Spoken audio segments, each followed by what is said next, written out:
Marx has released his newest mixtape.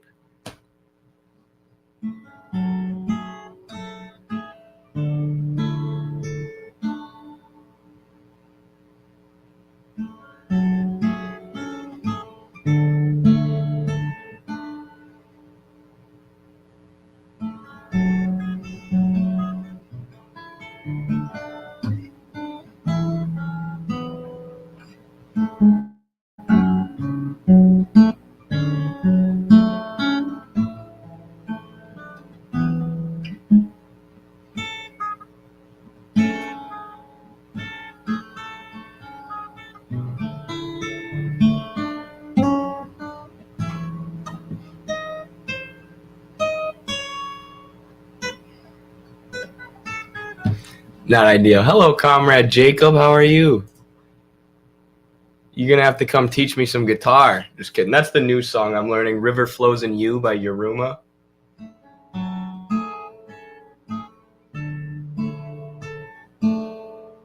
But I don't know the coolest part yet, sadly. Hey, Eddie, glad to see you. Glad to see you, too. Crack Mama James, how you doing? It's good to see everyone again.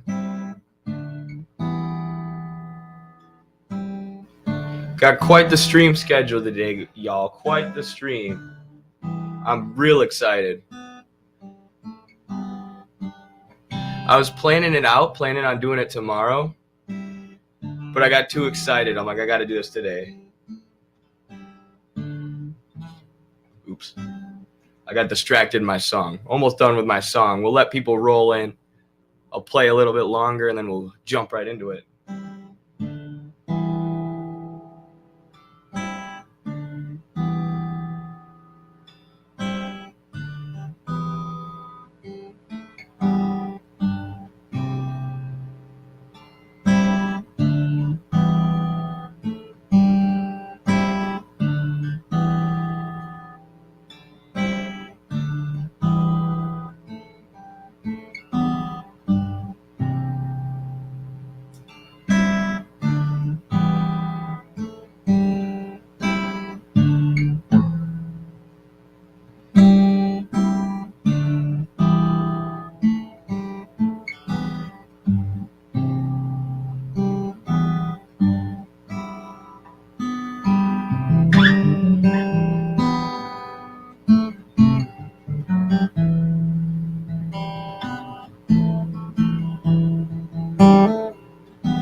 Boom! I got a plug. Sooner or later, I'm going to try out my new audio equipment, and I'm going to plug my electric guitar straight into the stream. Can't wait for the day I can actually do that, or I actually decided to do that. But hey, Eddie, glad to see you. Oh, I already answered that one. Doing great, man. Good to hear. Good to hear. Thanks for being with us. Hola, hola. Hand waving. Hello. Hey, I recall that you learned Fast Car by Tracy Chapman. Yes, Revolution is a good one by her too. Yes, I used that as a background for one of my TikToks the other day. One of the background songs. Now I got to play Fast Car. If you're going to talk, you can't talk about Fast Car and say that you can play the song and then not play it. Like, that song's too good. Tracy Chapman's music is just too socialist.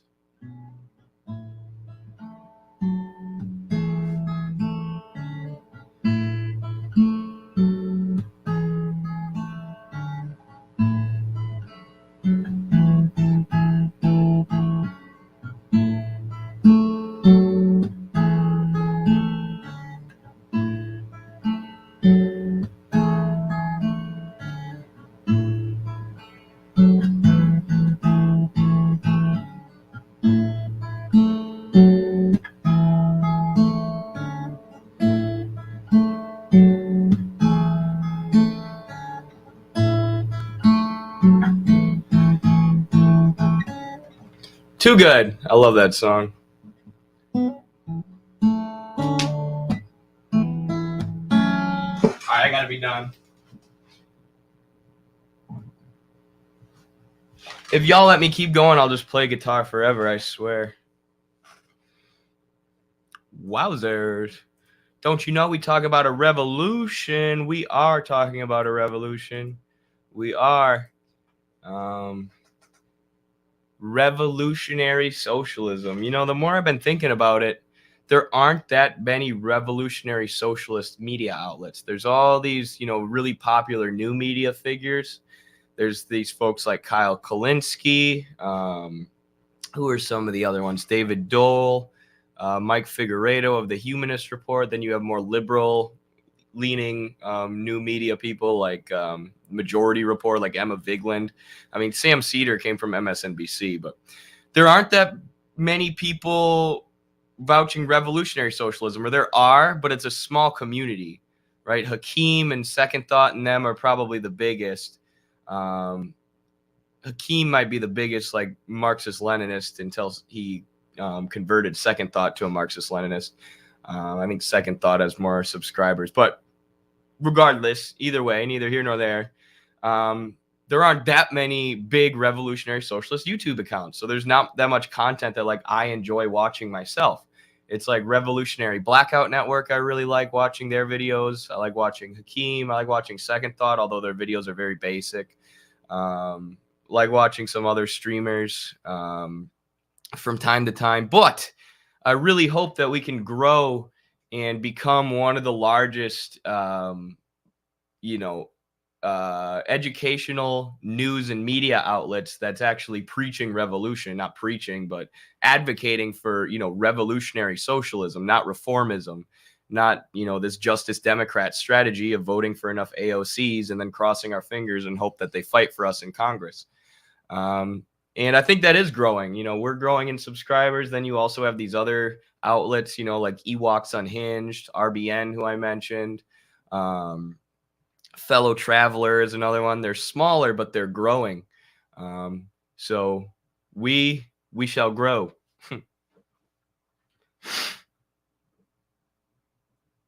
Second Thought and Hakeem are RBN good. Yeah.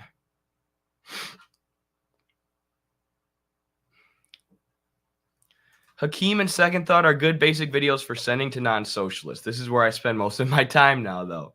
Okay, thank you. That means a lot, and that's actually pretty much what I was saying.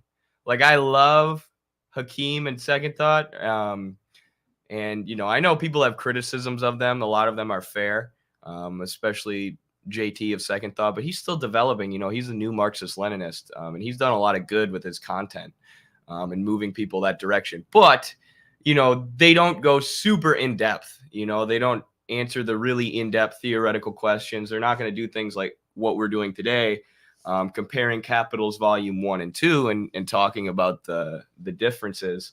They're just going to make that basic, socialist propaganda, essentially. So I'd like to continue to grow and continue to offer y'all consistent content where you can kind of move past that theoretically. Well, also, we still do the TikTok, so we're still doing like short, bite-sized propaganda to reach new people. But we also want to help people further their theoretical development beyond that. Because I know a lot of people they don't have the time and they're not doing necessarily a ton of reading on their own and stuff. So this stuff all helps. There's a space for that in the movement too. Absolutely right. We need all of it. What's up? This is the coolest comment I've ever read.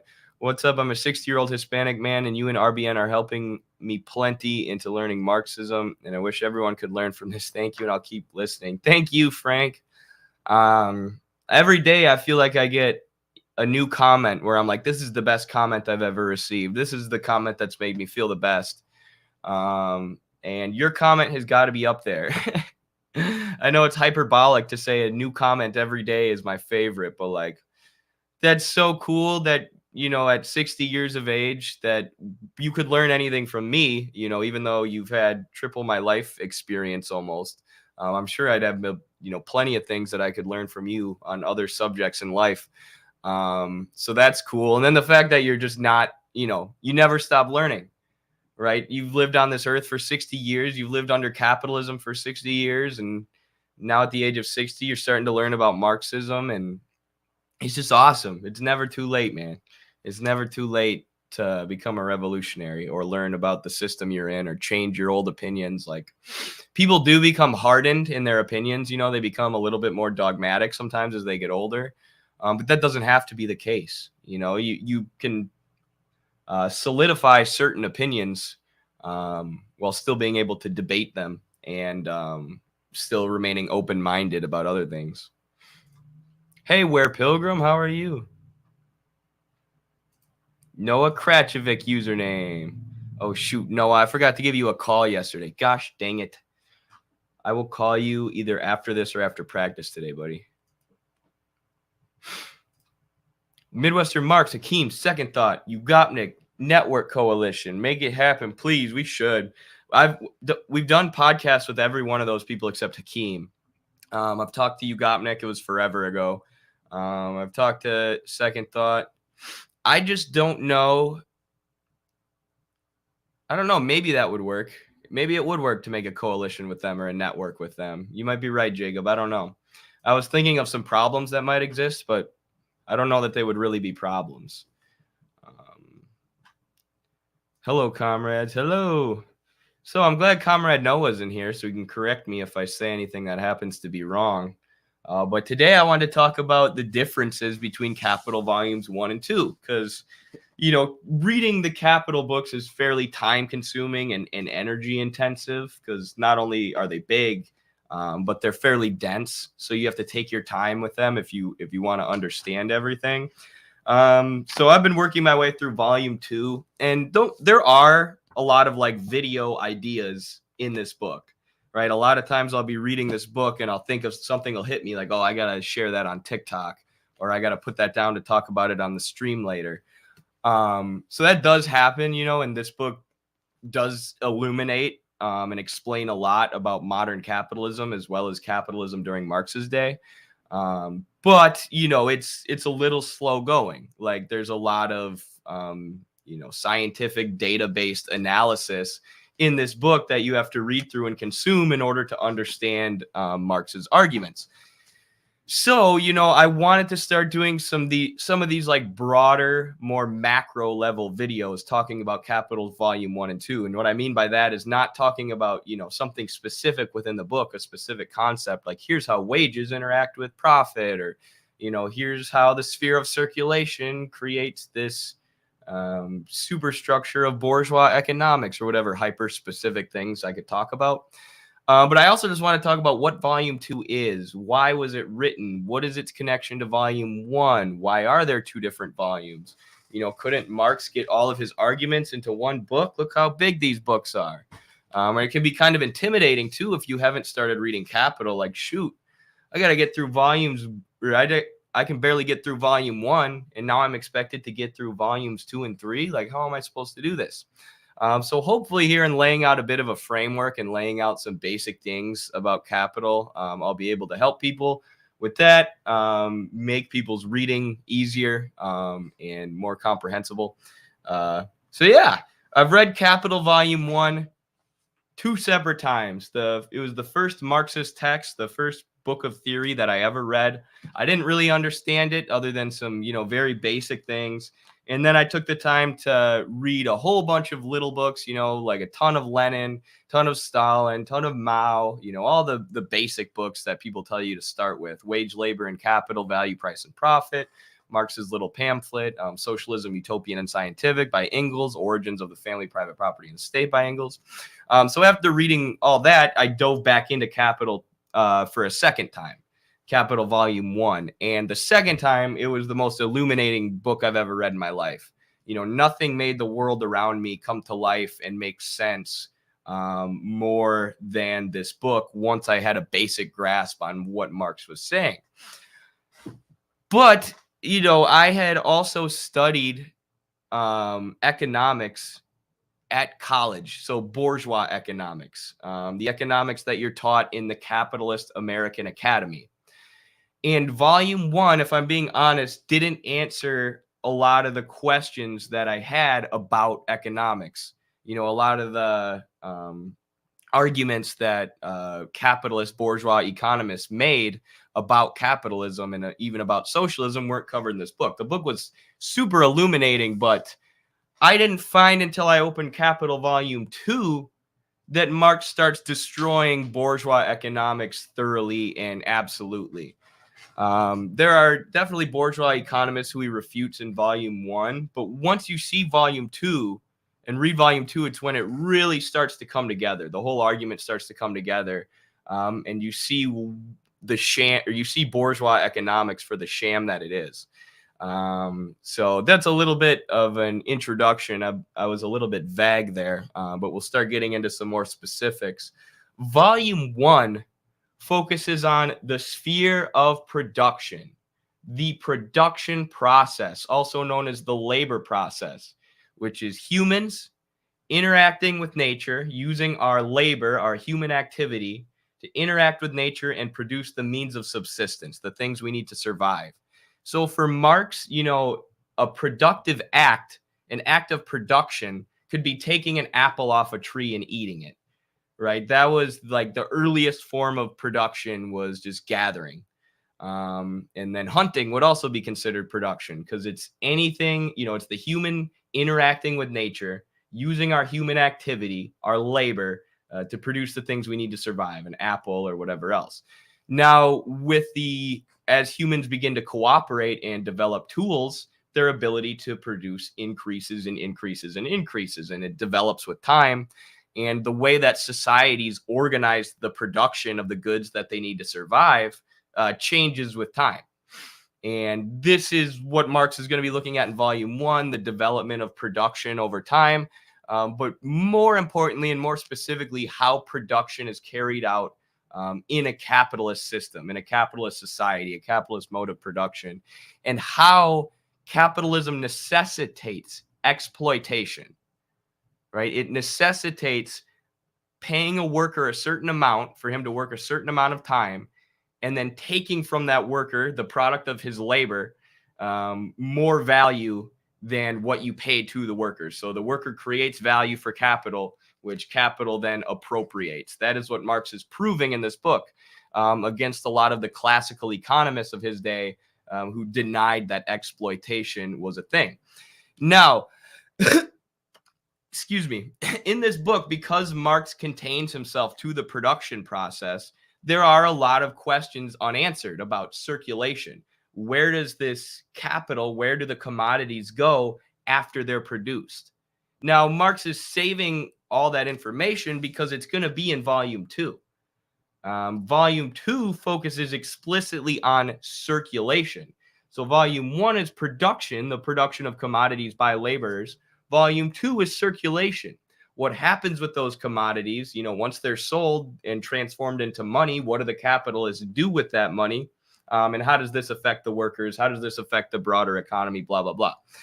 But Volume 1 confines itself to production on purpose, so that it can fully expand this argument, and then detail circulation later on.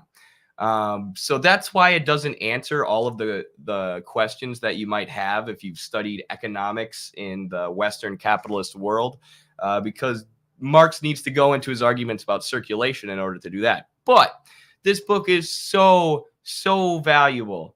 It is so valuable in understanding that surplus value, profit, the money that capitalists use to accumulate, the money that they exploit from the worker, that they don't pay to him in wages, that is all created in production, right? There is a capitalist myth, a bourgeois economic myth, that value is created in circulation, that by moving different kinds of value around and exchanging one kind of value for another kind of value, it's the capitalists who create profit. It's the capitalists who create value. Marx shows, by using the labor theory of value and sticking to a rigorous scientific analysis of capitalist production, that all surplus value is created in production. So the capitalist pays the worker his wages, and then he buys the tools that the worker needs to create this product. Those tools are the product of past workers' labor. They're objectified labor. They were created by other workers and before they were bought by the capitalist and put into action in the labor process. And only when combining that past labor with new labor can the capitalist make a surplus, right? Either that or he just has to jack up the price over the actual value of the product, which is something that happens. But the vast majority of capitalist production and the vast majority of capitalist surplus comes directly from the production process. And the vast majority of capitalist production is what produces the surplus that capitalists accumulate or that they take as profit. So by hyper focusing on the production process, Marx is able to prove this and show in no uncertain terms that there's no way to create value without labor. I mean, even just think about it. How are you supposed to create something without interacting with it with your body as a human? There's no creating anything. There's no creating the commodities that we have around us, the means of subsistence, food, shelter, all the things we need to survive, healthcare, without labor. It all comes from labor. But the people appropriating the surplus, the people accumulating capital and rising to the top of capitalist society and controlling the government in capitalist society are not those who actually labor.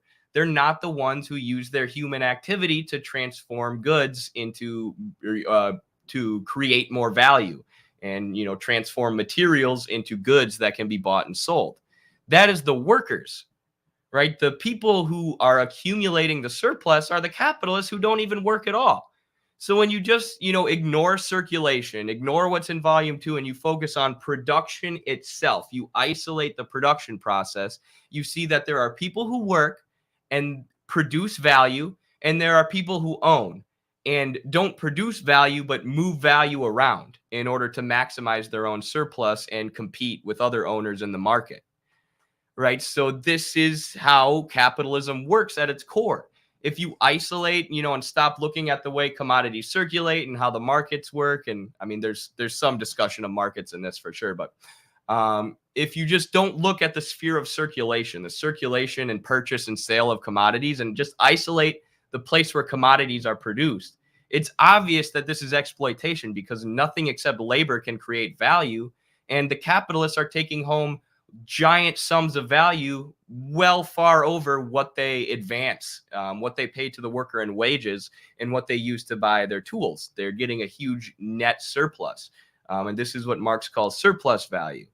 And the whole point of this book is to prove that surplus value exists and surplus value is created in production. It is all created in production. Surplus value cannot be created in circulation. You can only sell something for a price that's higher than its actual value in order to rip someone off. But that value was still created by labor, still created in the production process, right? So if you look at capitalist production in isolation, it's not that much different from feudalism, right? Or even the slavery mode of production, because you have those who own, either the feudal landlords or the slave owners, and then you have those who work. And those who own take everything, take the surplus from those who work, and then just pay them a fraction of what they produce in wages. So if you isolate the production process itself, there are differences between every mode of production, but you see that capitalism is just yet another mode of production where a small group of owners dominate the toiling masses. Now, Volume 2 focuses on circulation. And for those who don't know, Volume 1 is bigger than Volume 2 because this was actually written by Marx, published by Marx, edited by Marx. Marx did the first, second, and third drafts. He thought a lot. And you'll learn this if you read the Grundrisse, which is made up of a lot of Marx's notes. He spent tons of time thinking about how to present this argument. He knew what he wanted to argue at a point. He knew what he needed and wanted to say, but he was constantly debating with himself, how do I say it? What is the best form of presentation? How do I present this information in a way that's readable and understandable?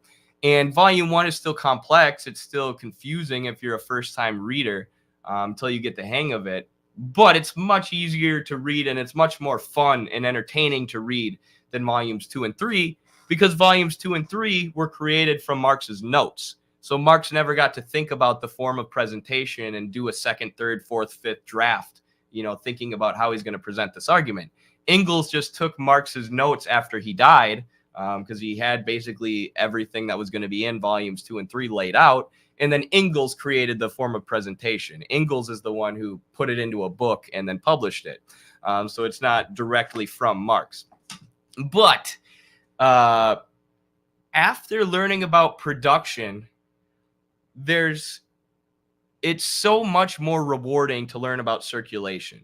Like once you read and grasp volume 1 and then you dig into volume 2, you'll understand why Marx started with production and isolated production, even though you might not understand it while reading volume 1. Because you realize that circulation, what circulation is, what market activity is, what the capitalist selling his product is not creating value. It's not creating profit. It's not creating surplus like they tell us it does. It is realizing the value that was created in production already. So the production process happens. The capitalist advances his capital, his wages and tools. The workers' labor paid for with wages is combined with the tools, which was created by past workers' labor in the production process, and commodities are ejected from the production process. A mass of commodities comes out of the production process worth more value than what it took to start the production process, than what it took to pay for the tools and the wages that created these commodities.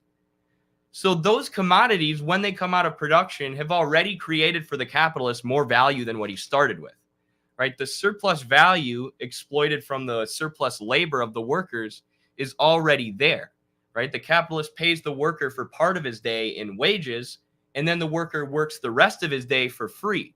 And the capitalist steals that value from him that he creates in the surplus part of the working day, which is all contained in volume 1. So all that the capitalist has to do then is sell those commodities that are already imbued with more value than what the capitalist started with, right? All he has to do is find somebody to sell them to, and then that value that's been created is realized, meaning it comes back to the capitalist. Sorry, I punched my mic. It comes back to the capitalist in the form of money, right? He started with the circuit with money. He paid money for wages. He paid money for tools. They went into the production process, volume 1. Commodities were ejected with more value than he originally advanced, but they're stuck in the form of a commodity. They're not money yet. So the capitalist has all these commodities, but he can't use that to expand production. He can't take those commodities as profit. He can't exchange those commodities for other commodities, not until they become money, not until he sells them in a market. And then the commodities that already have more value than what he started with are transformed once again into money, more money than what the capitalist started with. And he can restart the production process, buy more wages and more tools, or he can even expand the production process. He can make it larger and try and control more markets because there was more value created than what he started with. So the capitalist now has a surplus, right? So in the circulation process, the value created in production is realized, meaning it's transformed from commodities into money, so that the capitalist can take it and hoard it in his bank account or expand production, restart production, all of these different things. But there's this bourgeois economic myth that the capitalists are the ones creating value. That value is created in the sphere of circulation. That value is created by selling things on the market. No, buying and selling things on the market only realizes value that was created in production. So the value created in volume 1 is realized and circulated and reinvested in volume 2. So it works really well together as a pair or as a sequel, because you see, in no uncertain terms, how value is created by labor, and how the capitalist appropriates the surplus value of the worker. And how, the capitalist, unless he works himself, cannot create any value. And then in volume 2, you get into the discussion of how that value circulates, how it works on the market, which, engages a lot more with the bourgeois economics, the mainstream, economics arguments that you hear in capitalist countries in the West. But Marx couldn't have started with that, right? He couldn't have started with that because he needs to answer this question first of where does value come from? Because the capitalists are just saying, value comes from us selling stuff on the market. So before he gets into, analyzing the markets and analyzing how capitalists accumulate and how they, sell their commodities and exchange their commodities and how they do all this stuff on the market in what we call the sphere of circulation, he has to first show how value is created so he can prove that value is not created through market transactions, through market exchanges. So he proves that first in volume 1. Then he moves on to analyzing the market exchanges. Then he moves on to analyzing the sphere of circulation. And one of the things that I thought when reading volume 1, I was like, oh, when I read this, I'll be able to understand how capitalist crises work, right? I'll be able to understand why the system periodically goes into recession before, sort of recovering like that. And these cyclical cycles that it's called the business cycle in modern bourgeois neoclassical economics that you would learn at college. And there are, you do learn things about crisis in this book. It is there, it's present, and the seeds of crisis are being laid in production sometimes. But not until volume 2 do you really, really, really start to get a grasp on crises and how crises can happen. Right? Like Marx wanted to do a separate volume of Capital that he never got around to before he died, just analyzing crises and how they can occur. And we've talked to Radhika Desai, a great Marxist academic in Canada today, about the different kinds of crises. And that's what she's done a lot of her work on, a lot of her writing on, has been on all the different kinds of capitalist crises, how they happen and how they differ from each other. So this isn't a comprehensive analysis of crises, but he really gets into talking about crisis, why it happens, and it becomes very obvious why it happens, right? Because you have this value that's created in the production process that comes out in the form of commodities, right? It's some product that was produced by the labor of those workers. But the capitalist can't use those, right? The capitalist can't use that to buy more factories, to buy more tools, to pay his workers' wages. He needs to transform those commodities into money. And he does this by selling them on the market. So if a bunch of capitalists aren't able to continually sell their commodities on the market, those commodities will just sit as a hoard, right? The capitalists will just hang on to them, or they'll sit in the store, but they'll never be sold and transformed into money, which means the production process is going to suffer because the capitalist isn't going to have money to pay for his tools. He's not going to have money to pay for his wages, and the production process is going to come to a halt, which means the production of value will come to a halt. The production of surplus will come to a halt. The production of the means of subsistence will come to a halt, or at least will greatly slow. And people will get laid off of their work, laid off from their jobs. I don't know what I was trying to say there. Production processes will be shut down. Much less commodities will be produced. The commodities that are on the market, capitalists will jack up the prices because they're not selling as many and they're not making as much money. So they're threatened to go out of business due to market competition. So you see that there's the value. I mean, while volume 1 isolates production and volume 2 isolates circulation, you can't understand capitalism unless you see the connection between the two. Because surplus value is created in production. And yes, that's exploitation, right? But the exploitation doesn't do the capitalist any good until he sells what's produced on the market, until it circulates, until that value is realized, right? And in this whole complex process, if that value doesn't become realized, there's going to be a crisis that affects the entire society and throws the entire society into a state of economic destitution. So yeah, volumes 1 and 2, why it's important to understand the production of surplus value and how that surplus value is realized through circulation. Sphere of production, volume 1, is where value is produced, surplus value and just reproduction value. The sphere of circulation, capital volume 2, is where that surplus value is realized and then reinvested in production again. Volume 1 talks about the reinvestment in production because there's tons on accumulation. But accumulation will make even more sense once you read volume 2. And then for those curious, I haven't read volume 3, but volume 3 is about the connection of circulation and production. How do they connect? How does circulation affect production? How does circulation being interrupted affect production in a time of crisis? So ultimately, I know it's intimidating to hear, yeah, you got to read Marx's Capital, and you also have to read it multiple times. And then after you read it multiple times, you got to move on to, volumes 2 and 3. And those are also like 1,000 pages. I don't know what volume 1's like over 900, and volume 2 is like over 500. Volume 3 is like 900. That can be intimidating. That's a lot of pages to read. But it's also illuminating, right? Like keep in mind that if you make it through all 3 of these volumes and be patient with it, you don't have to rush through them. You're going to understand the whole capitalist system pretty much. You're going to understand all of the mechanisms that make things move, which is why it requires, so many volumes, and why Marx had plans to write like 8 volumes, because capitalism is a very complex system. So it requires a very complex abstraction. It requires a very complex academic theoretical analysis. Theoretical analysis is the better word there. So it needs to be complex, right? So don't rush through it. Don't get discouraged. You're going to learn a lot if you just read volume 1, or if you just, putter your way through it. But by the time you get through volumes, 2 and 3, you're going to be like, I know everything about the system. These bourgeoisie cannot lie to me any longer.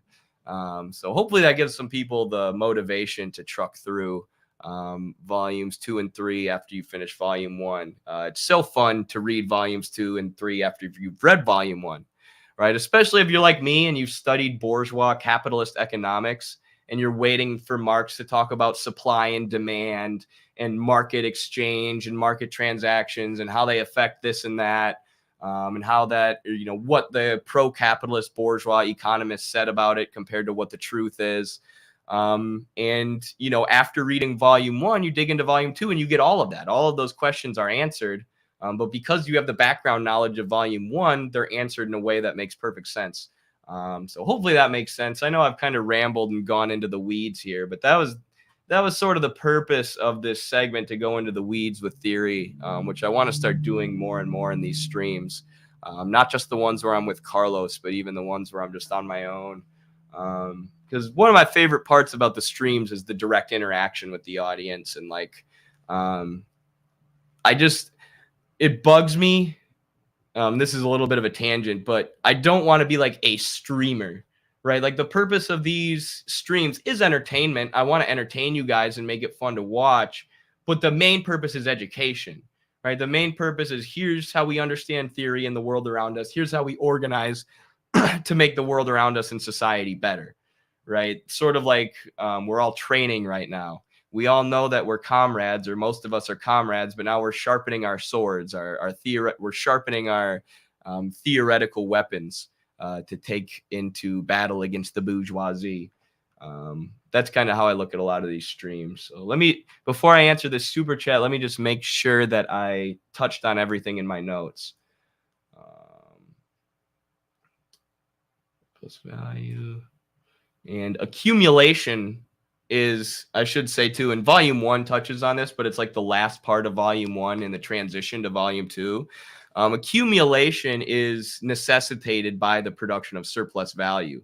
So if the capitalist is creating more value and getting more money back than what he originally advanced, what he originally started with, if he's getting a surplus, part of that surplus is going to have to be reinvested in expanding production, producing more than what he was before. Otherwise, he's going to be outcompeted by other capitalists on the market.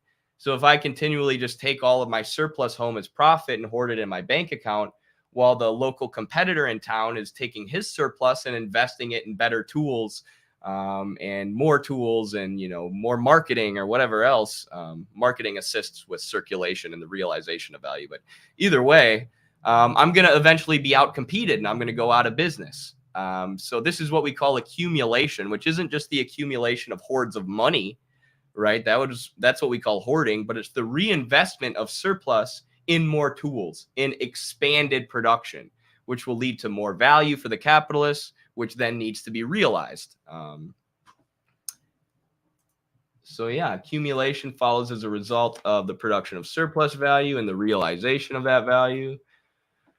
Volume 2 also talks about how. So volume 1 talks about accumulation, and volume 2 talks specifically about after the capitalist sells his commodities on the market, after that value is transformed into money, he has to reinvest a certain amount in production in order to maintain his current operation. So this is what Marx calls reproduction, right? If he spends $5 on wages, paying his workers, and $5 on tools and raw materials for the worker to work on, for a total of 10, he then needs to take $10 out of the surplus value of the commodities that are produced and that he sells on the market. At least $10 need to be reinvested in those tools and reinvested in that labor. Otherwise, the production process will cease to exist, right? But then the money over $10, that is his surplus. So everything over $10 is his surplus, and he can take some home as profit and invest some in accumulating or expanded production. But 10 have to be invested in reproduction, right? Then you have expanded production or accumulation, which is where the capitalist pays the $10 to restart production and puts another $5 into more wages and more tools. That's expanded production, taking the scale of production and using the surplus to increase it so more value can be created. Or they can take it, and hoard it in a bank account, which is hoarding. And a lot of times there's like a reserve fund. Capitalists will keep an emergency fund if there's a crisis and they don't have enough capital, enough money to restart the circuit and maintain production. They'll have an emergency fund that they can take and use on that. So not only does volume 2 focus on how value is realized, but then also how the capitalists utilize that realized value and reinvest it in production. And I'm sure volume 3 will focus on that more specifically if I had to guess. Yes. All right. I finished everything in my notes. So that's volumes 1, 2, and kind of volume 3 that I haven't read. So hopefully that was helpful to some people. Wow, Molly McGuire. Single working mom with a little extra time. Thank you for your labor. Here's something to put into circulation. Yes, thank you, Molly. Thank you for also leaving a comment that shows me you understood what I was talking about. Yes, so when we as consumers buy something on the market, we're just using a piece of our wages to buy a piece of the means of subsistence, what we need to survive, and what for the capitalist reproduces our labor. The means of subsistence, the food, shelter, water, and stuff that we need to survive is reproducing our labor value for the capitalist by keeping us alive. But either way, yes, that is circulation. That is the capitalist realizing their value when you buy it. And every commodity you buy has the value of the wages that it took, or the labor and wages that it took to make it, the value of the tools that it took to make it, which the capitalist will reinvest in reproduction, and it has a surplus. And you're buying it for its actual value, whereas the worker is being paid a fraction of the value that he creates through wages. So yeah, I mean, that's like volumes 1 and 2. Once you understand them, this is what I mean by you can understand like the world around you. You get, you think about every purchase differently. I go buy a Snickers bar from the gas station. I'm thinking about who made it, what tools and raw materials were created to make it. What did it take to circulate that Snickers? What did it take to bring it to the store, so that I could purchase it? Changes the way that you see the whole world and things that you had never thought about before. But sorry, that was a tangent. Thank you so much, Molly, for the $10. Really appreciate the financial support. If people have followed my TikTok, they know that I just lost my job, which probably had something to do with Midwestern Marx and the employer not wanting me doing political education and activism. So right now, the super chats and the Patreon support is really, really hitting hard. I mean, I really, really appreciate it, and it's really, really keeping our project going. But, I know that, of course, our whole audience is working people too, like Molly, a single working mom with a little extra time. I'm sure that most single moms or whoever else in our audience don't have money to just be shelling out. So that's why I really, really, really, really appreciate it when y'all give like anything, because I understand that is your hard-earned money. That is your labor that's exploited from you. You know, you're already being exploited, being paid a fraction of what your labor produces, as we just explained. And then you're going to take a fraction of the wages you're paid and put it towards our project. Like, that just means a lot. It's a huge vote of confidence in us that you believe in what our project is doing. And I can't thank y'all enough. Wait, what? Yeah, watch my TikTok about my job, Cobra Commander. I think it's called I Almost Started a Revolution at Work, because I almost started a revolution at work, or the wrestlers did in response to me getting fired. So I'm going to help via Patreon. Thank you so much. Thank you. Yeah, just so you know, and I need to make another Patreon tier, like a $25 tier. I just want to make, like, if I'm going to do a tier that expensive, I want to make sure y'all are getting some kind of like valuable reward for that.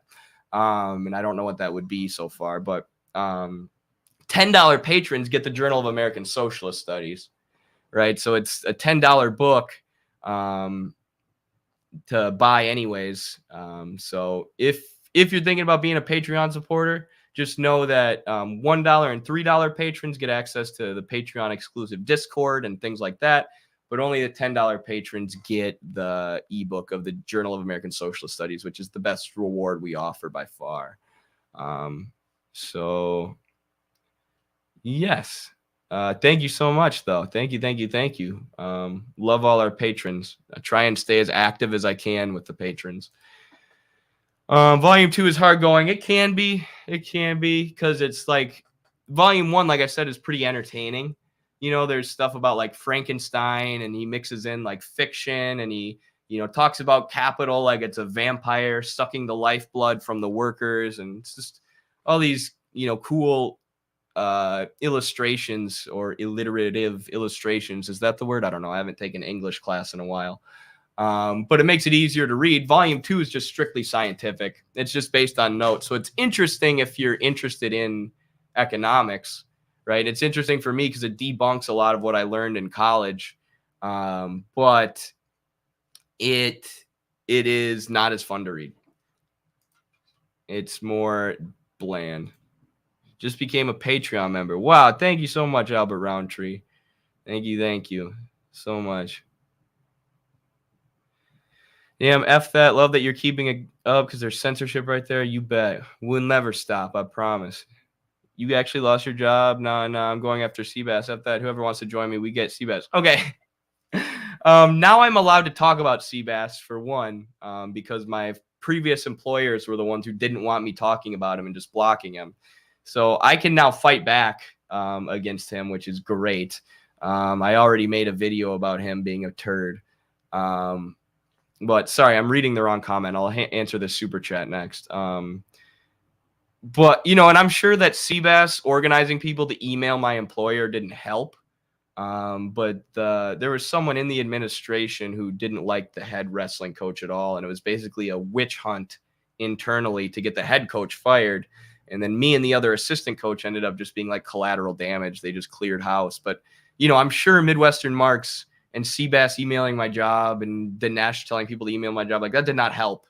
You know, that did not encourage the administrators and the bosses to keep me around. They never liked Midwestern Marx. They were always very strict about me not associating with their university or associating their university with anything Midwestern Marx at all, or even telling people that I worked for them. So, yeah, sucks. How capitalism works, though. Everybody loses every communist in history who's worth a crap loses their job or takes a financial hit at some point. Wow, $20. Thank you so much, Jim. Really appreciate it. That's a huge chunk of change to be sharing with our project. So really appreciate that. Thank you for your work, Eddie. I'm a working class party member from Canada, about halfway into the Gundrissa. It's very much a book demonstrating Marx trying to work through what he would later lay out in Capital Volume 1. Yes. Again, thank you for the $20 super chat and the support, Jim from California. Actually, I started getting into Volume 2 again because I was like less than halfway through it. And then I started reading the Gundrissa because I got it for Christmas. And reading the Grundrisse made me want to then go back to Capital Volume 2, because I'm like, oh, this is Marx laying out his plans. Right, this is him working through a lot of the stuff that he lays out in volumes 1 and 2, like solving the problems for himself in his head, which is really fun to read and see how he develops these ideas over time, and, how the young Marx differs from the older Marx, how he learns and changes his opinion on things. But I mean, that's what made me want to read volume 2, I guess, because like you said, this is basically the blueprint for Capital. This is Marx saying, here are the main things, that figuring out the main problems, the main arguments that Capital tackles, and then discussing, how do I present this argument? How do I organize it? What volume of Capital should be the first volume, and what should I start with? And he comes down to the commodity, right? He figures out that the commodity is like the cell of the capitalist economy and the capitalist system and capitalist society, which is based upon commodity production. It's commodity production in its most highly developed form. So yeah, Grundrisse is great too, and helps you better understand, the broader logic of the Capital series, which is exactly what we were talking about today. Probably because I read the Grundrisse earlier this year and now read volume 2. So I had in my mind what Jim was saying here. But it's very cool that you're a party member from Canada. Oh, I thought I said California. I'm sorry, Jim. I thought CA was California. That wasn't very nice of me. Jim from Canada, about halfway into the Grundrisse. That's some hard studying. The Grundrisse isn't an easy read either. Also made from Marx's notes. So keep after it, Jim. I'm sure it's a rewarding book. I'll be reading the Grundrisse after I finish volume 2 or maybe volume 3. I don't know. I'm debating which one I should read first. But thanks for the support. Pull a Christian Smalls, go back and organize them. I will. Except it's a college, so like there's only so much you can do. Shit, man, that sucks. Keep doing what you do, though. Your stuff's great. Thank you so much. Appreciate it. I will.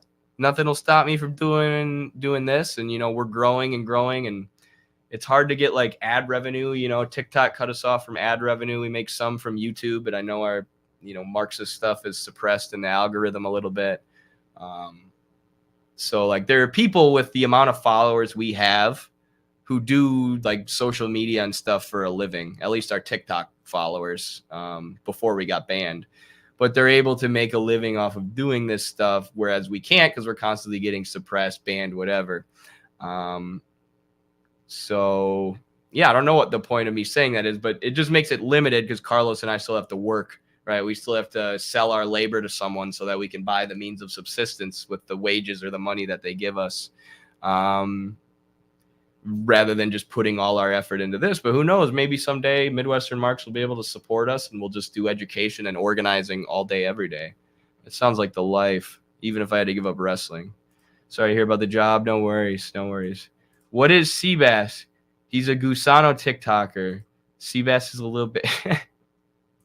He's a TikToker from Colombia who weaponizes identity politics and says, I'm from Latin America.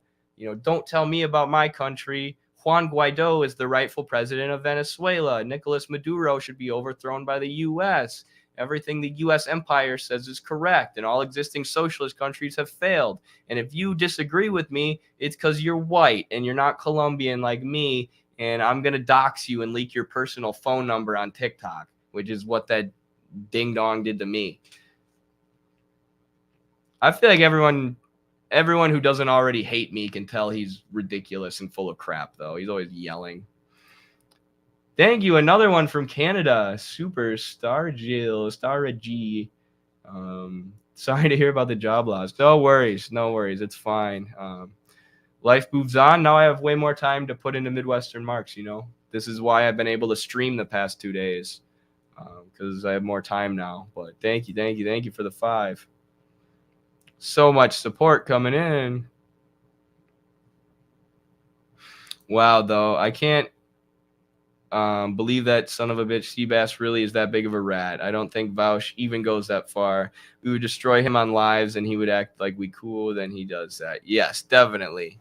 Definitely. And maybe I should have him on a live. Maybe I should do another debate with him now that I'm more savage than I was at our last debate where I was way, way, way too nice to him and he's still at a mental breakdown. But yeah, I mean, yeah, him and Dinesh are the worst. Him and Dinesh, I don't know about Seabass, but Dinesh, the guy I recently did a video about calling him a scammer, they've been banned from TikTok. They've been banned from Twitter for repeatedly doxing people. Like, it's well known that they scam people and that they release people's personal information to try and silence them or whatever else, which is why he got banned from Twitter, but he's still on TikTok with 1.5 million followers. 1.5 million followers. And like when you say they're worse than Vaush, it's like not even close. They're not even on the same level. Like Vaush is terrible. Probably a State Department or CIA plant or something. Who's just, an imperialist claiming to be a socialist. But like Seabass and Dinesh are literal scammers. They're literally trying to work their audience for money, work other people for money, and then share the location or the employers or the personal social media accounts of anybody who goes against them, anybody who calls them out on their BS or makes an alternative argument. And they pretend to be social justice warriors. They pretend like they're crusading for oppressed communities or crusading for the left by doxing people and sharing their employers. And it is absurd. It is completely absurd and should be illegal. Like, I'm all for freedom of speech, but those people should literally be banned. They should be banned because they're being, they're sharing people's personal information on the internet. It's free. It's out of control. Hold on, I'm going to pull up the video here real quick. For those who don't know or didn't see it. One sec.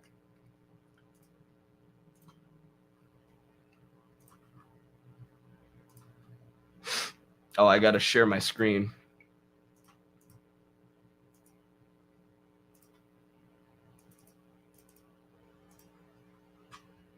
So yeah, here's the video. It's double me.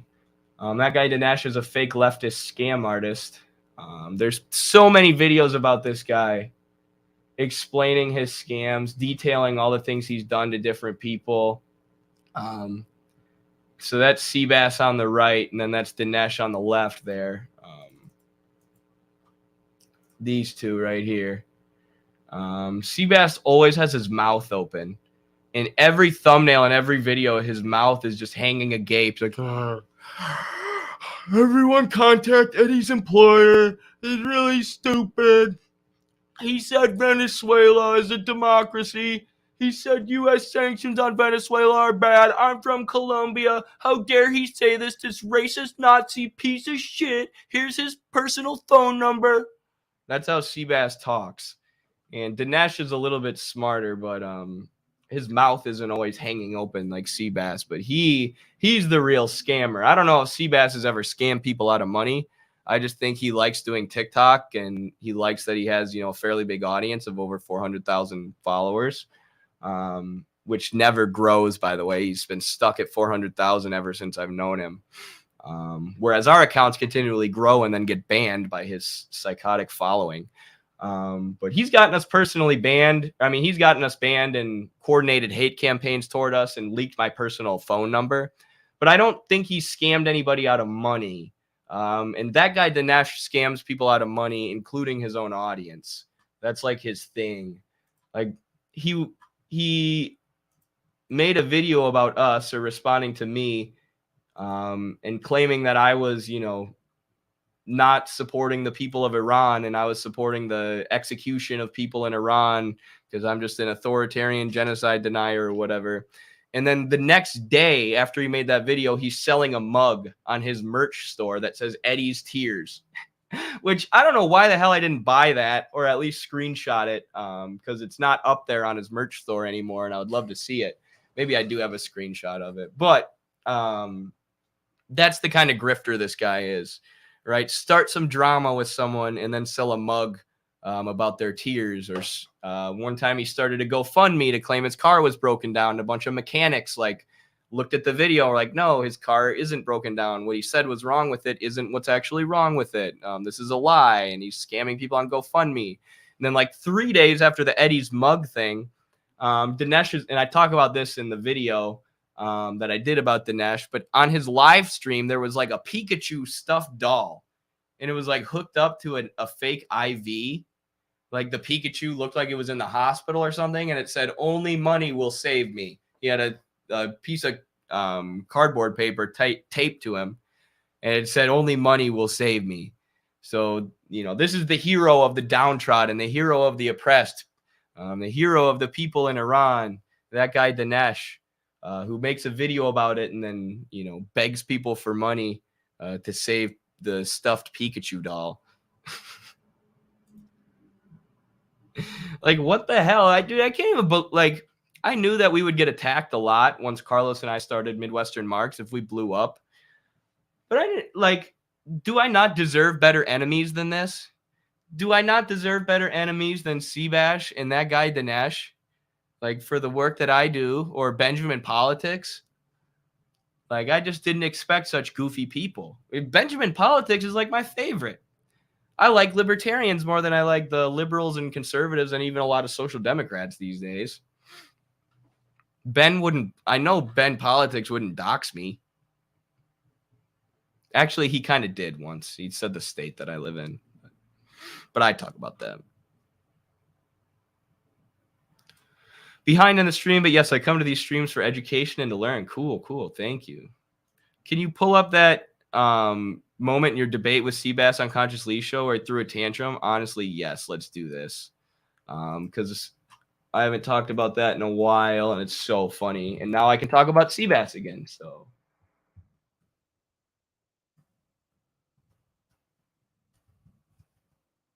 I ain't got nothing to say to you, Seabass. The only thing that bugged me about it is I was way too nice. I was way too nice because I thought Seabass was literally having a mental breakdown. And, you know, after this happened, he literally was taken to a mental hospital because he handcuffed himself to the TikTok headquarters, demanding that they ban me. I swear to God, this is what I mean by this stuff is just wild and blows my mind. And it sucks that I haven't been able to talk about it yet. But until now, because of my former employer telling me just to block Seabass and ignore him and never mention him, which even though I've done that, even though I haven't talked about this guy in over a year, he's still consistently making videos about me and sending people to Midwestern Marx to try and get us banned, which is crazy. But now, now I want to retaliate a little bit. Now I want to stand up for ourselves. A Colombian American that values your labor. Forget these doxing scammers. Thank you so much, Kyle. I value your labor as well, which is why I really appreciate that you would send me $5 that you made with the labor value that's exploited from you. Thank you so much for supporting the project. We'll keep moving forward, and I promise we'll put your money to good use, and we'll take down these capitalist pigs. Thank you very much, comrade. I didn't know you were a Colombian American either. That's cool. So, yeah, let me try and find it. The part where he has the mental breakdown here. Excusing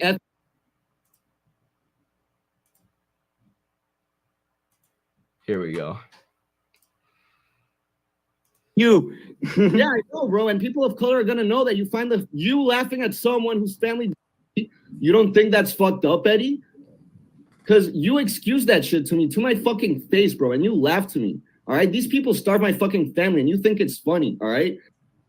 He's a support authoritarianism in Venezuela because Merrick Garland and Joe Biden and I don't know what shit. And that shit is on your profile. I responded to it, bro. That was what you said. So you want to talk about the courts? Yes, I want to talk about authoritarianism in Venezuela. I think adding 12 Supreme Court justices to a country is authoritarianism.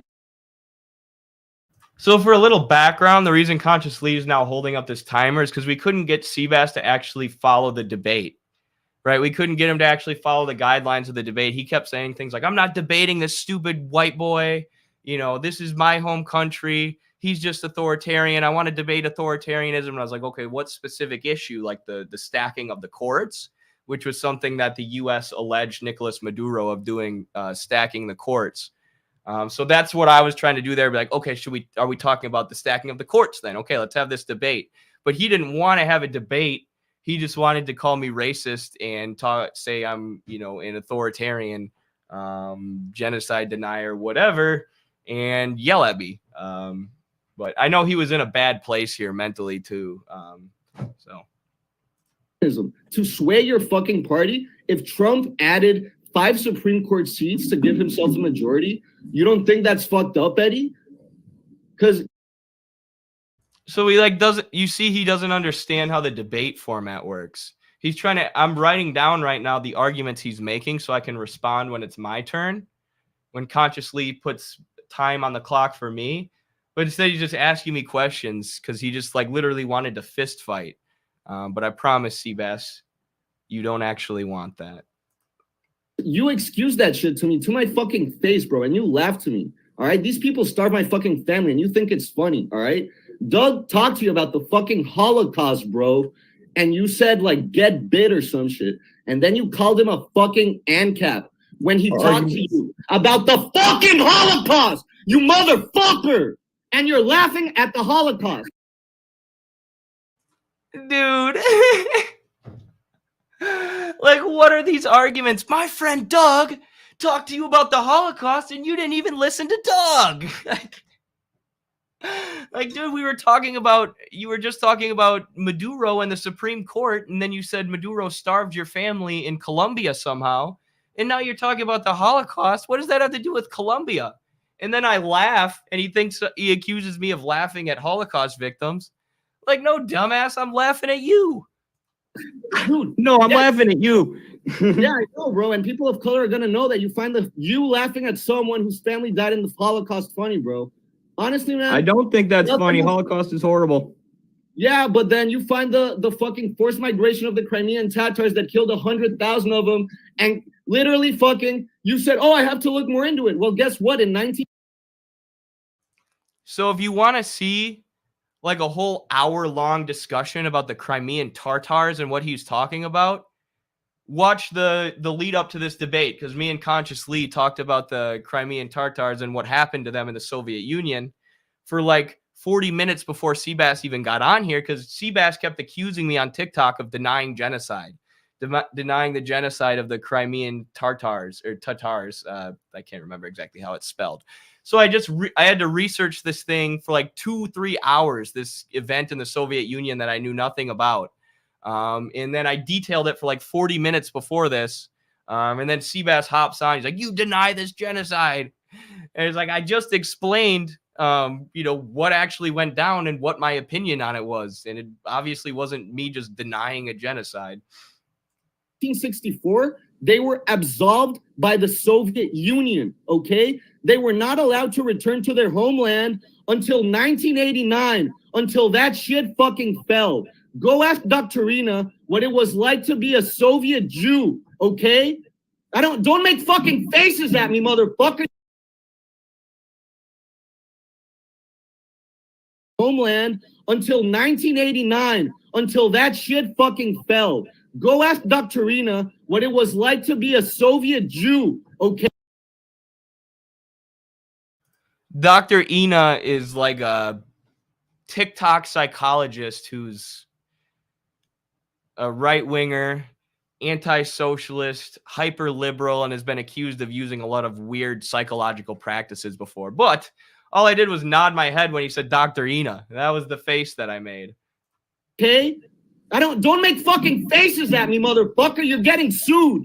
I am suing you, okay? That's it. He never sued me. He just yelled about suing me. Not that, I mean, obviously he wouldn't have a case anyways. This is how dumb this guy is. This is the guy with 400,000 followers who leaked my phone number, who still makes like a video a day about me. Yeah, dude, I'm done. I'm not talking to this little clown anymore, bro. I'm 30 years old. I got on TikTok to teach kids about genocide, bro, because I care about this shit. Because my family, and not even because my family, bro, because I found about this recently, bro. My family moved from Spain to Colombia because of Jewish persecution, okay? I study this shit in my free time because I care about it. And because of Victoria, people were calling me anti-Semitic. No one could fucking tell this man to stop excusing ethnic cleansing to the point where I got doxxed, bro. You're all fucking disgusting. Lee, like I said, bro. He's so mad that I won't accept his, like, that people still like my content, that there are people who agree with my content more than his about the Soviet Union and stuff, and that he can't just get me to shut up. You see the rage in his eyes and the rage in his voice. You know, nobody can get you to stop talking about this stuff. Like, yeah, because I care about this stuff and this is my life, right? Of course, I'm not just going to stop talking about it because you called me a racist white boy and screamed about the Holocaust when we weren't even having a discussion about the Holocaust. So I respect you. Thank you for having me. You know, whatever you need, bro. Thank you again for being the fucking only person to listen to me, along with a fucking Jew whose family fucking died in the fucking Holocaust. Holocaust, you fucking gringo motherfucker, okay? Fuck you and your racist fucking parents who fucking raised you. You rude motherfucker. Go burn your fucking thesis because it's fucking trash. Thank you, Lee. I wish he would have made the comment about my parents to me to my face. That would not have gone well for him. All right, so now people see what I've been dealing with for the past 3-4 months. Yep. This was such validation for me because, you know, there were people I knew taking Seabass serious. Right, there were people who I knew and liked and cared about who were like, you know, thinking that this was a rational guy, and I knew him as just like I would try to talk to him in the DMs, and he was just unreasonable. It was like talking to this, you know, he wouldn't listen. He would just scream at me and tell me that everything he was saying was correct because, you know, I'm white and he's from Colombia, and then you know, I would present evidence, present sources. Present counter evidence, and he would call me a genocide denier and make more videos about it. So I had to deal with this for months until this debate, and everybody just saw how crazy this man is, which is probably why he's still talking about me to this day, because now he's become pretty well known for this debate on TikTok. But yeah. The other thing is, you know, what was it? What can we follow you at? If she thinks I'm so and studied psychology, so this is the really interesting point or part. Remember that Seabass was talking about how Conscious Lee's the best, and Conscious Lee's the only one who even trusts him or likes him anymore. He can only rely on Conscious Lee. Screw Eddie and everyone else, all these white people against him. Both of y'all white men, bro. Both of y'all white men, bro. But like, same way I don't get to tell you you're wrong about your own community. I would never side with a white man who is wrong about fucking Malcolm X. I'm gonna keep it with you, folks. Both of y'all white men, bro. Both of y'all white men, bro. But like, both of y'all white men. Bro, I'm Jewish Venezuelan, bro. All you fuckers see is my skin. That's why I think you guys are racist, bro. I'm part Jewish, part Venezuelan, bro. All you guys see is my skin color, not my ethnicity. You feel me? So, and now you're attacking my mental health in public too, Lee. So, dude, I would just think about what you're gonna say, because you're saying racist shit about me, bro. I'm Jewish, all right? Jewish is an ethnicity. I'm keeping it staying with you, bro. It's skin color. It's an ethnicity. Points, man. Okay? I'm be real with you. I'm be real with you. I'm not Eddie. Yeah, you don't want to smoke with me, folks. So I'm gonna make 2 words to you. It's your country too, bro. It's your country too. Hey, listen. I care about as much about this country as I care about a whole bunch of other things. I ain't gonna go there, right? But not my country. Not my country. I really appreciated that Lee did this too. You know, and I get what he means by I'm not Eddie. He's not saying I'm dumb, right? He's not saying I didn't have a point. You know, he might have been saying that I'm not able to have this, you know, argument about race specifically, where Seabass keeps weaponizing his identity and consciously is just like, yeah, but you're white, dude. You're white. Like he has, you know, more, that argument means more coming from him than it does from me. But I was just too nice. Right, I thought this guy was having a mental breakdown. I didn't treat this like a real debate. I was just like, I feel bad for Seabass. I hope he's okay. Right. That, I mean, and I, if you keep watching the debate, I say that I'm like, I hope he gets the help he needs. You know, mental health is wealth, is what Conscious Lee says. But nowadays, you know, I've changed. I'm a lot harder nowadays. Nowadays, I just would have gone in on this dude. I would have been even meaner than I was. Tell you two things. So I'm about to tell you two things, bro. I'm about to tell you two things. I'm about to tell you two things, Seabass. I'm about to tell you two things, Seabass. Okay, bro. Okay. The first thing, you and Eddie are both white men. The second thing, hold on. I ain't cut you off. Ask the Jewish community how they feel about that ignorant American statement, bro. Get an education. Hey, let me tell you something, fam. No, get an education, bro. You don't actually think education is elevation, bro. You're really ignorant. I'm really disappointed in you, bro. You are fucking ignorant. You might be more ignorant than Eddie and Victoria, bro. To say that. Hey, Seabass. The difference between you, hey, Seabass. Okay, this is the funniest thing, and now I know more about the history of Latin America, so I can talk about this, whereas I couldn't during this debate. But I always thought this about Seabass. Latin American countries are settler colonies as well. They were colonized by white people, same as America. Yes, the people who look like Seabass in Colombia and Venezuela and all these places that he's talking about as his homeland, all the rich, wealthy capitalists or compradors who work with the U.S. look like him. They're all white. Versus the toiling masses, the poor and working people are almost all indigenous or black. So, he's at the top of the Colombian social structure, of the Colombian hierarchy, capitalist hierarchy. And then he's talking about how nobody can criticize that hierarchy. Nobody can criticize Venezuela or Colombia, especially not the rich and powerful there. Or they're racist because he's from there and he gets the final say. Like, dude, you're part of the ruling class in Colombia. You're part of the ruling dominant economic class. Like, should we listen to whatever the Democratic or Republican Party tell us in the U.S. because they're from America? Should we listen to everything Donald Trump and Nancy Pelosi tell us because they're from America? No, they're in the ruling class. Their interests are going to be completely different with the poor and working masses. Just like in Colombia.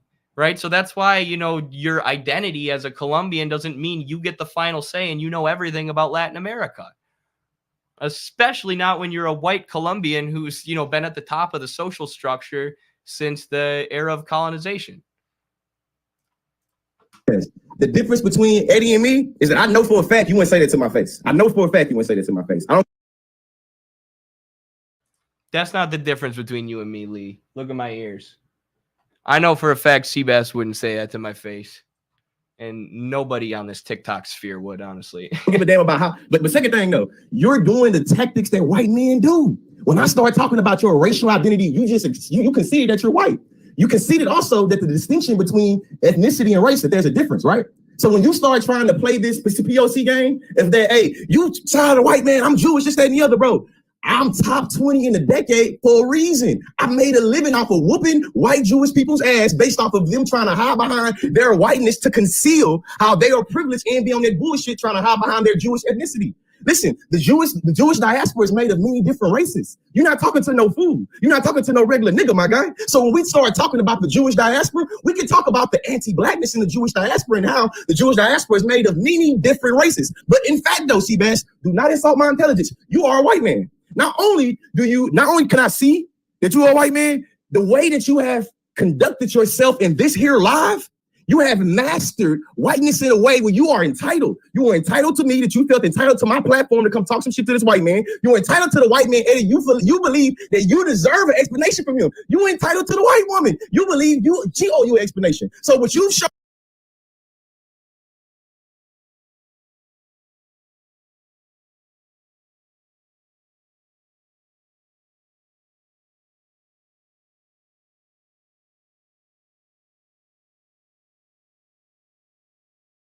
Oh, shoot, I had myself muted. I was saying, you see how Seabass's mouth is always hanging open? Right? Like he doesn't know what's going on. Like he's trying to pretend he knows what's going on. He's the smartest person in the room, but he's just confused and has nothing but air in his head. Yeah.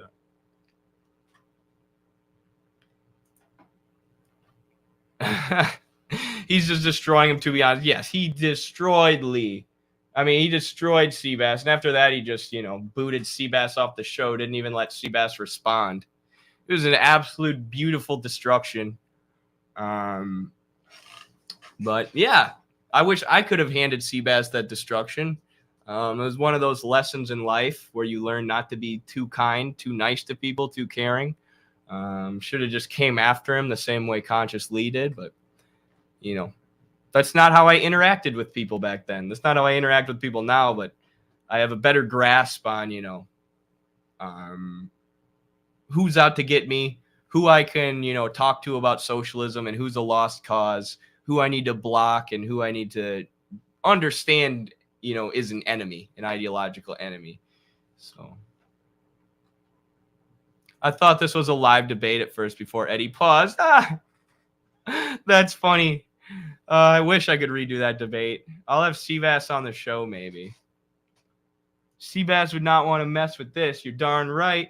And shout out to all our Twitch subscribers with those really cool emotes of me and Carlos. Got me in a singlet with the hammer and sickle. Love it. Thank you for your support on Twitch, to all the Twitch subs. For those who don't know, if you're a Twitch subscriber, you get a bunch of cool emotes like the one David just put here. That's me in a wrestling singlet with the hammer and sickle behind. There we go. Thank you so much, David. Here's a bunch of them. This one's got the one of Carlos, and then one of my face, and it says Midwestern Marx. One of me with a beat-up face and a bunch of black eyes, and then the singlet one. So, yeah, thank you very much, David, and that's being a Twitch sub. Could you imagine if Seabass was Cuban instead of Colombian? He changes his, he changes where he says he's from. He says he's Jewish. He says he's Spanish, like from Spain. He says he's Colombian, but then he also says he's Venezuelan, right? Because I think he just has, lineage or ancestors who have been in, a handful of different places or from different groups. So he then just says, I get to speak for all of these groups. I speak for the Jewish community. I speak for Spain. I speak for Colombia. I speak for Venezuela. It's like, dog, at least pick one if you're going to claim that you're the voice of an entire country. You did good, Eddie. I remember the whole thing. You stayed quiet, and that's the best call. Okay. Well, thank you, Cobra Commander. I appreciate that. This is your brain on liberalism and zero material analysis. Rolodex identity politics. Yeah, and back then I didn't have, as much of a critique of identity politics. I was still getting my feet wet with criticizing the left and, really grasping Marxism. But now we've done like our interview with Vivek Chibber, where we talk about how identity politics can be weaponized for reactionary means, like Seabass does. And stuff like that. So,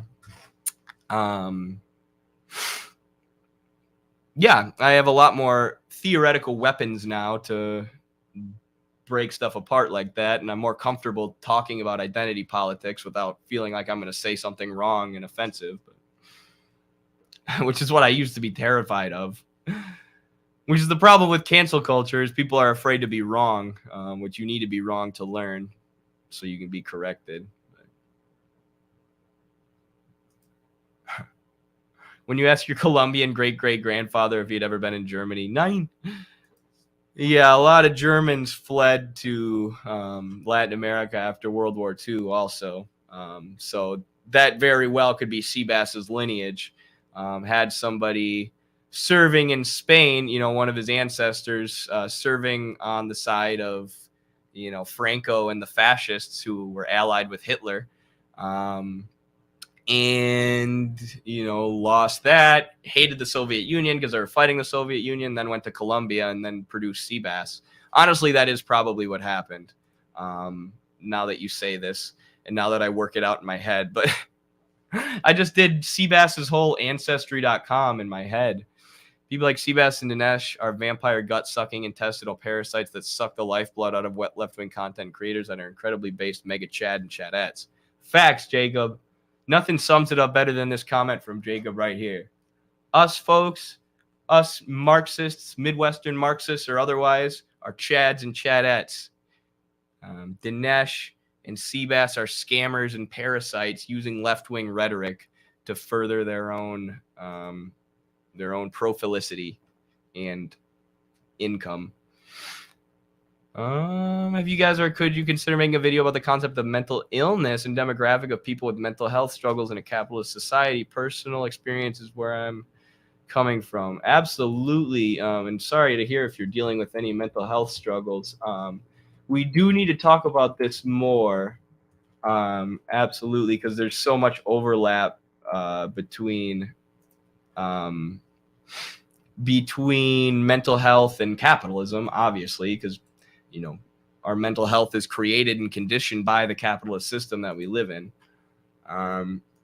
But Carlos actually did a really, really good article on this. And maybe we should do a stream talking about it sometime. But it's about the serotonin theory of depression, which is this idea that, everybody's got chemicals in their heads.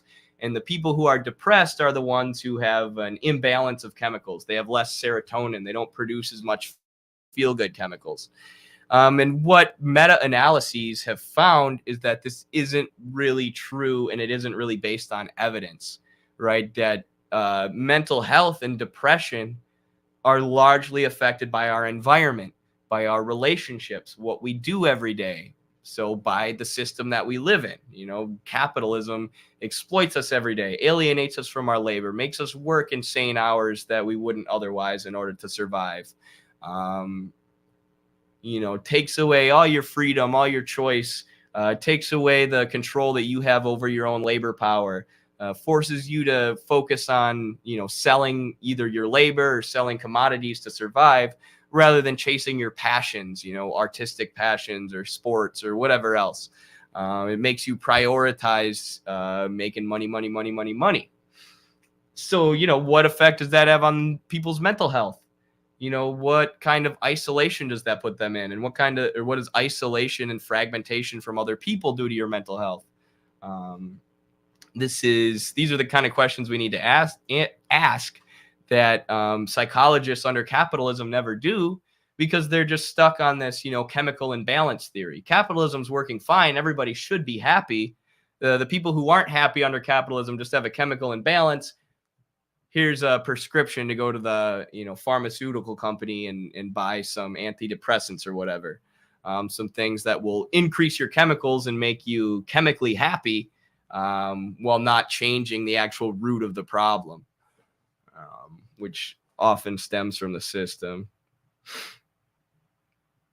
Marxist Paul, now rebranded to Marxism Today, has a great video on mental health and capitalism. Cool, I'll have to check that out. Paul, I've done a video criticizing Paul before, but I've said he has some good stuff for sure, some good intro videos and whatnot. So what do I want to talk about right away? Or what do I want to talk about to end here?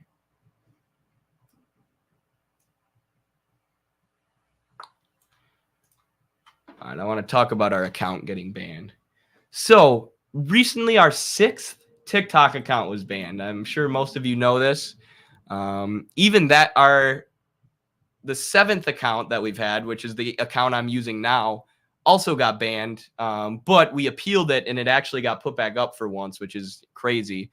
Seabass, who we were just talking about, as well as Dinesh, coordinated a campaign of people to come mass report the Midwestern Marx account.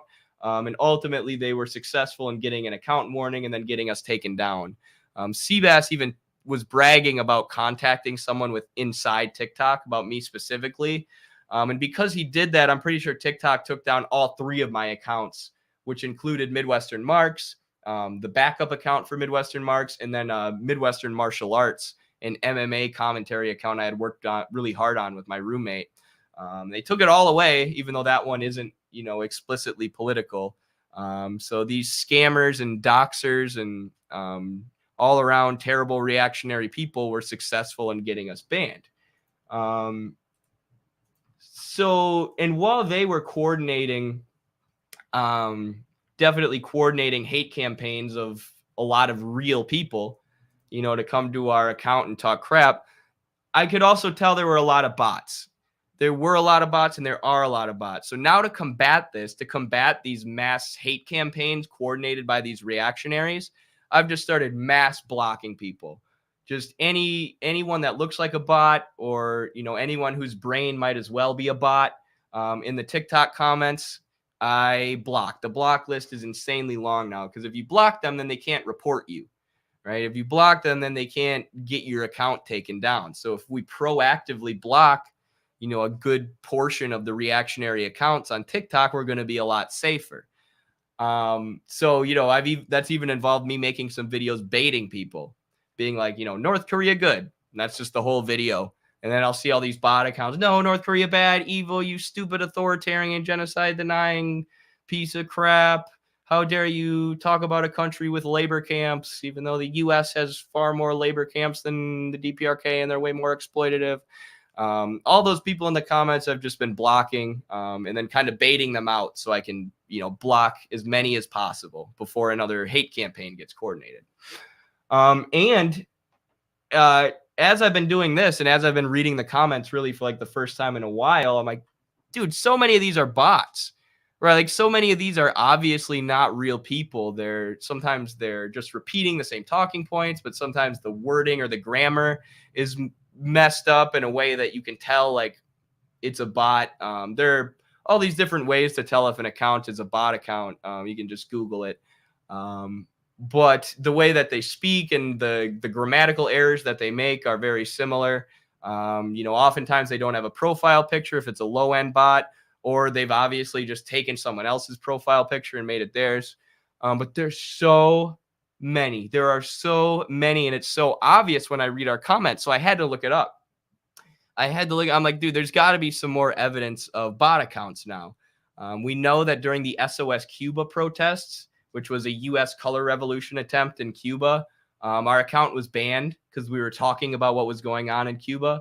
And we know now that the U.S. State Department and various arms of finance capital were producing bots, purposefully spending resources to produce bot accounts to talk about this specific issue, to promote regime change in Cuba. So they absolutely were the main reason our TikTok account got banned for the very first time. And now we have even stronger proof that's even, more available to the mainstream, because that Cuba story was swept under the rug. But 60 to 80% of Twitter accounts posting about Russia, Ukraine are bots. 60 to 80% of them are bots.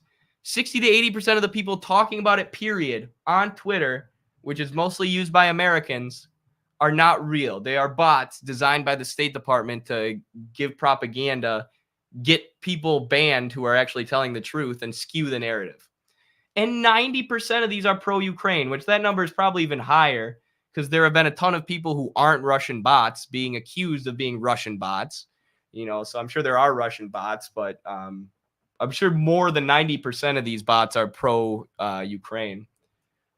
But look at this. 60 to 80% of Twitter accounts and 90% of them are pro-Ukraine. 60 to 80% are bots. And who knows what it is with TikTok? Who knows what it is on that app? It's probably even worse than Twitter, especially now that Twitter's gotten rid of a lot of these bots. But this is wild. So what does this show us? This, as well as the fact that 6 of our accounts got banned, shows us that creating social media bots to control the narrative on online social media platforms is now a patterned and built-in strategy that the U.S. State Department uses. Anytime they're targeting a regime effort, whether it's in Iran, Cuba, Ukraine, wherever else, it seems like all these hordes of people come out of the woodwork to support the U.S. State Department. It's because they are using bots. It's because they or NGOs or whatever, Western corporations are purposefully producing bots so that they can control the narrative and get people like us banned, which they've done successfully 6 different times now. So if you're an online educator, an online anti-imperialist, an online commentator in any way, you need to find a way to combat this. You need to be mass blocking accounts, right? You need to be mass blocking these bots, because the U.S. State Department will come after you with bots, and there will be people like Seabass who are either CIA plants or just useful idiots, and they'll, help coordinate people to get you silenced. That will happen if you're an anti-imperialist educator. You will face attacks from hordes of bot accounts. You know, it didn't used to be the case a few years ago. Now it is the case. This is what the State Department does. And we just found out, which we covered on the last show, that there was a liberal think tank with a bunch of Washington higher-ups in it, or, you know, mainstream corporate media higher-ups, or people in the revolving door of government and private sector and political think tanks in the U.S., who were working directly with Twitter to remove Russian bots, right? Giving Twitter these giant lists of people that they needed to remove. And we're now finding that the vast majority of these accounts weren't bots at all, right? They were just people who were critical of the NATO proxy war in Ukraine, who this think tank compiled a list of to spy on and accuse them of being Russian bots, and then told Twitter to take them down. And Twitter was like, no, we can obviously tell that these aren't bots. Right? Like, now all the internal documents and the internal emails between this think tank and Twitter have been released. And employees at Twitter were like, what the hell? These are obviously not bots. You're obviously lying. What is this? So as they've been, you know, shutting down dissent, calling people bots who aren't actually bots in order to ban them, they've also been pushing out these bots en masse. And I mean, it's obvious now looking at the TikTok comments, like I said, from my own personal experience, but there's proof too, right? This is open knowledge now. And, you know, the reason I say there were a lot of bots on Twitter, but just imagine why they have, or what they have on TikTok, or why I say TikTok is likely even worse, because of this article I always bring up. TikTok, their data is now managed by former NATO employees and former national security agents. They forced the Chinese company ByteDance, the U.S. government did, to hand over data management to this U.S.-based company called Oracle. And then Oracle appointed a bunch of national security agents and NATO operatives to manage the content. So when these bots, or when Seabass and his followers, or when Dinesh and their followers mass report our videos in our account, when we try to appeal that and get our account back or get our videos back, the people reviewing the appeal are former NATO operatives or former national security agents. So they see my ass talking about U.S. imperialism and all the terrible things NATO's doing and exposing the NATO proxy war in Ukraine. They're like, oh, yep, let him be banned. Absolutely. You know, I'm not saying these content managers are targeting us specifically. I think people like Seabass and Dinesh are targeting us specifically, as well as the State Department bots, then jump on the bandwagon. But, you know, when we appeal these things, or when we try to get Seabass's videos removed or Dinesh's videos removed for doxing us, sharing our personal information, TikTok won't do it because it's run by NATO agents. You know, the video of Dinesh, that guy Dinesh, doxing me and sharing my personal info is still up. It's still on the internet. It's still there. They never took it down. So yeah, it's just a terribly corrupt system. This is social media at this point, right? Social media gave us a little bit of, you know, freedom of speech, a little bit more than we had when it first came out. But, you know, as time has passed and time has progressed, the ruling class has tightened their grip on social media and control of those narratives. Silicon Valley has tightened their grip on what we're allowed to talk about. The State Department and the FBI have continually cozied up to these Silicon Valley oligarchs to control the narrative, control what people are allowed to talk about. Yeah, it ain't good. It ain't good at all. But that's why we're here to counteract it with that good socialist education. Because no matter how much they try and silence us or tell me to stop, our videos keep on blowing up. Because people, the workers, the masses want that Marxist education. They're ready for a change. They're ready for a revolution. They're sick of these corporate ghouls sitting at the top of the system exploiting us and then, you know, calling us lazy, or telling us we're entitled because we want a better system, calling us genocide deniers because we call out their imperialist wars. People are sick of this shit, and they're going to find the Marxist-Leninist education that we put out regardless, because they want it and they're ready for it and they're ready to overthrow the system. So ban us as many times as you want, NATO operatives who work at TikTok. You're going to keep taking fat L's. My teacher despises Eugene Debs. That's dumb. This information more is scary. It is. It is. What's Teddy's opinion on Daniel De Leon? He's awesome. All right, y'all. I have to head out. I got practice coming up here. Thank you for hanging out. Thank you for talking. Thank you for all the super chats. Appreciate the moderators, Ware Pilgrim. If you're still out there, Jacob, Cobra Commander, the whole squad. Really appreciate y'all. Hopefully I have some more stuff that I didn't get to talk about today because we ended up doing the Seabass thing. So hopefully I will be able to hop on with another stream tomorrow. Hopefully I'll have enough content to do that. But yeah, much love, solidarity. Thank you so much, everyone.